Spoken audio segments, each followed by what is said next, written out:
I'd like to welcome another Invent Oregon team to the table. We're getting to know all of the teams this week and really excited to hear more about what your project did. But I think I'm going to let you guys introduce yourselves. So if you wouldn't mind, why don't you share your name? Let us know what school you are representing, and I really want to know what your current degree is in. What program are you working on right now? Yeah, hi. The three of us are from Oregon State University. I'm Sean, studying mechanical engineering. My name is Ben, and I'm an electrical engineer. My name's Escher, and I'm a computer science major.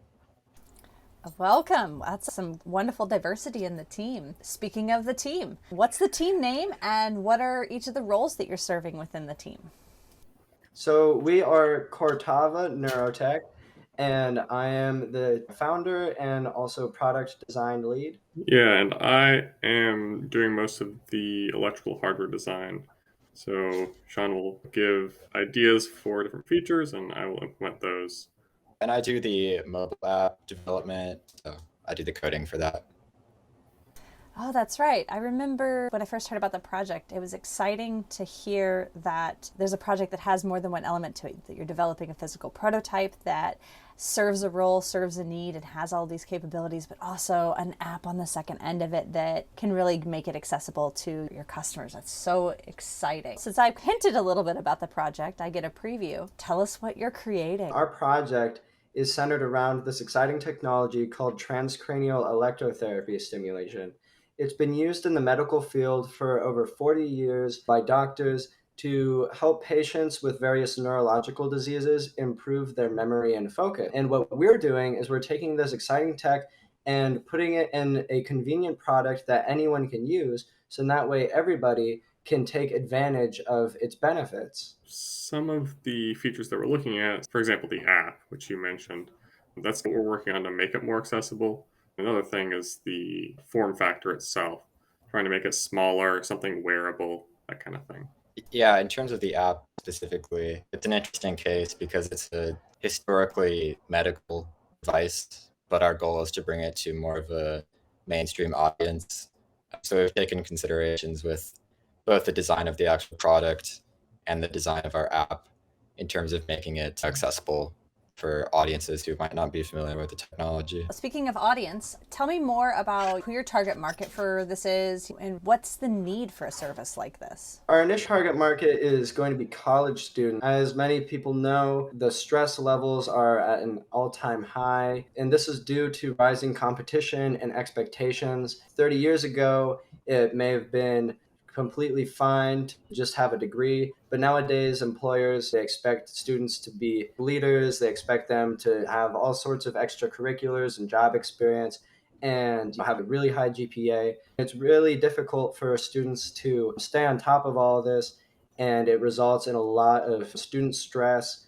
And in general, students are looking for ways to improve their performance, and our product will be able to provide that for them. With our product, students will be able to get their work done faster and also perform better on exams and on classwork. That's excellent. So I would love to know, where did this idea come from? How did you start down this path and get to the point where you're like, this is how we want to do this? I first heard about this technology about a year and a half ago or so. I was watching an episode of Shark Tank where another startup project was pitching their idea. While I thought the technology sounded really exciting, I thought to myself, there's no way I would use their product because it just looks so bulky and unsightly and it's hard to use. And I thought to myself, what if there's a way where we could still use this amazing technology, but have it not look bad and have it be easy to use? Then, after some brainstorming, it came to me, what if we could integrate the technology into a wearable device? And it went from there. That seems to come from such a genuine and dedicated place. I'm really interested to know, in your opinion, why is something like this important to society? I know you've touched on it already, but what problems does this solve, not just in your community, but the broader communities that you're a part of? If we zoom out for a moment, ultimately, humanity is like this giant interconnected web of individuals. If each individual is feeling more fulfilled in their work, performing better, doing more, it affects all of humanity in general. If individuals are happier and performing better and doing more, as a society and as a world, we're able to progress faster and do more. That is absolutely such an inspiration. Would you really like to see this project continue to grow? How do you want to continue to develop? As previously stated, our goal is to make this technology accessible to everyone, so everyone can reap the benefits that the technology provides. We believe if everyone is performing better, this will lead to a more productive and more fulfilled world. So our goal is to just make this technology as widespread as possible, one day having it be as commonplace as the iPhone. In terms of our software, I also want to get more fine-tuned to the user, and that could be in a multitude of ways, but in terms of the mobile app, using sensors or data to make the experience more fine-tuned as more people get this in their hands, something we were looking at. That goes hand in hand with the hardware development. We're planning on at some point maybe adding some more sensors to the platform, also some other features like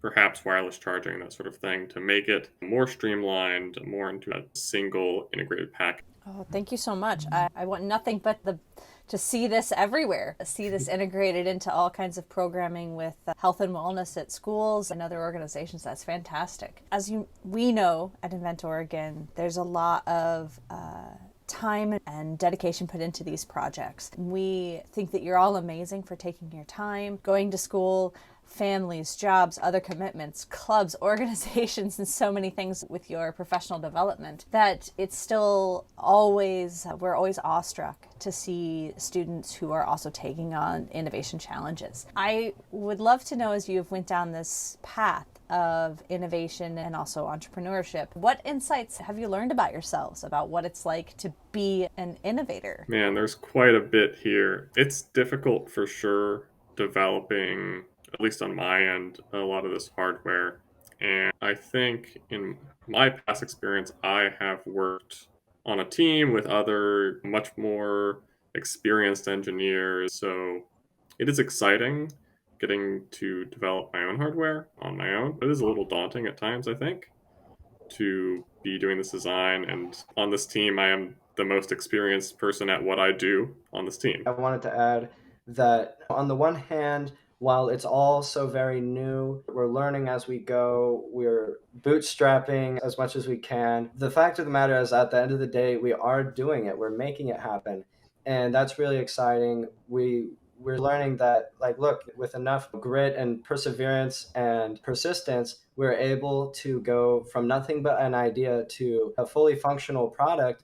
And with each day, we're getting closer and closer to seeing something that people could actually use and that people could really benefit from. And that's really exciting. This experience has been exciting in the fact that this hasn't really been done before. There's no perfect way to accomplish what we're trying to do. So it's been interesting to experiment with different things, knowing that's part of the process. You don't always get that opportunity, especially with InventOR.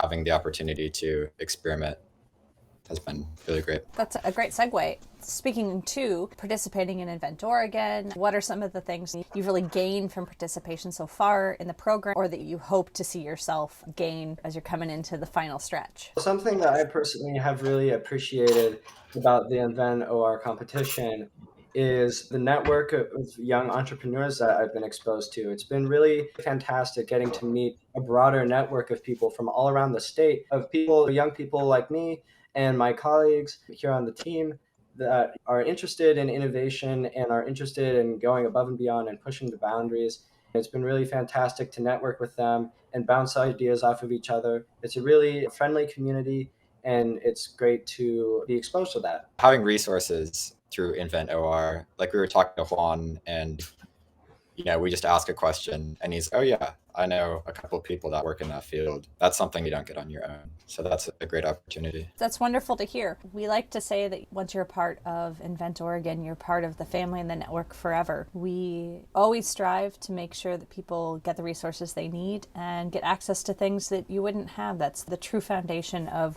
what makes InventOR again special. Once you're a part of this program, you are a part of it for the rest of your life with these resources. It's truly something special. In reference to your personal growth, I know you mentioned that you guys have I've really enjoyed being able to network outside of your bubble or your cohorts at university. What are some things that you've experienced with your own personal growth through this process? I know that initially, early on, there was definitely a lot of pushback with my idea, especially when I was just starting with it. I didn't know how to explain it very effectively. Basically, a lot of people shut me down early in the process. And that was really difficult because I knew that there was something there and I just needed to figure out how to present it. In continuing on, despite all of this rejection early on in the process, I learned myself that I became a bit more resilient. I was able to take this criticism and grow from it and improve my project and my presentation in general when it came to presenting my ideas.